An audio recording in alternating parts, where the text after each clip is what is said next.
আমার ছোট্ট সোনামণিরা, সিজারে হয়েছে কারা কারা দেখি? সিজারে, যে হুজুর আমি সিজারে পৃথিবীতে এসেছি, হাত তোলো। কয়েকজন হাত তুলছে, মাশাআল্লাহ, ঠিক আছে, অসুবিধা নেই, হাত নামাও। এটা একটা প্রাকৃতিক নিয়ম। মায়ের পেট থেকে পৃথিবীতে আমরা এইভাবে আসি। কেউ প্রাকৃতিক পদ্ধতিতে আসি, কেউ সিজারে আসে। যারা সিজারে আসছে তারা এই কষ্টটা সহ্য করে নাই, তাদের অন্য ধরনের স্ট্রাগল পৃথিবীতে আসার পরে। কিন্তু আমরা যারা নরমাল প্রসেসে এসেছি, সেই সময়টার কথা খেয়াল করেন। আমাদের দেহের সাইজ অনেক বড়, আমাদের ওজন অনেক বেশি, কিন্তু আমাদের মায়ের যেই অঙ্গটা দিয়ে আমরা পৃথিবীতে এসেছি ওই জায়গাটা বড় সরু।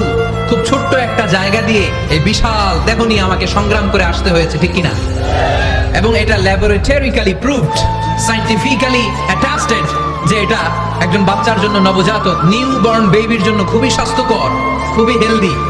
কারণ এই ছোট্ট জায়গাটা দিয়ে, মায়ের ওই ছোট্ট অঙ্গ দিয়ে আমরা যে পৃথিবীতে আসি, আমাদেরকে একটা চাপ সহ্য করতে হয়। ওই চাপের কারণে আমার নাকের ভিতরে, কানের ভিতরে যে ধরনের দূষিত গ্লিসারিন আছে, পদার্থ আছে, এগুলো সব বের হয়ে যায়। আর এই প্রচন্ড চাপটা আমাদের দেহটাকে কর্ম সহিষ্ণু হয়ে গড়ে তুলতে সাহায্য করে। সুবহানাল্লাহ।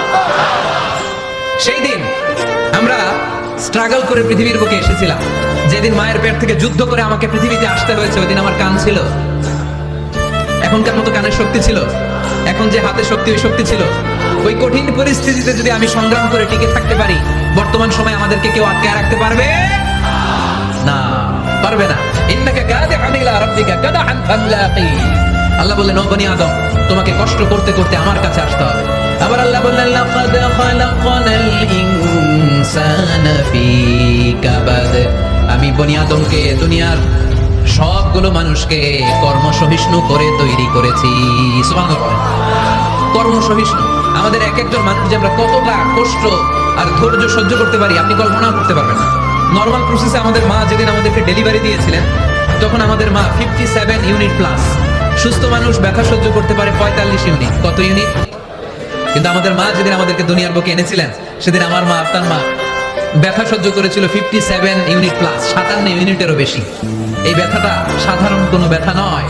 একটা অ্যাক্সিডেন্টে আপনার দেহের 20টা হাড় বা হাড়টি ভেঙে গেলে যত ব্যথা, তার চেয়েও বেশি ব্যথা আমার মা সহ্য করেছিলেন। আমার মাকে ওই দিন এই ব্যথাগুলো সহ্য করার তৌফিক দিয়েছিলেন কে?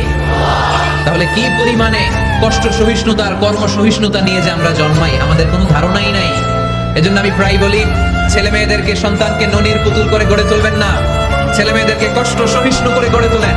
প্রতিকূল পরিবেশে কি করে নিজের অস্তিত্ব জানান দিতে হয়, এমন করে আমরা আমাদের মুসলমান সন্তানদেরকে গড়ে তুলবো। চিল্লায় বলেন ঠিক কিনা?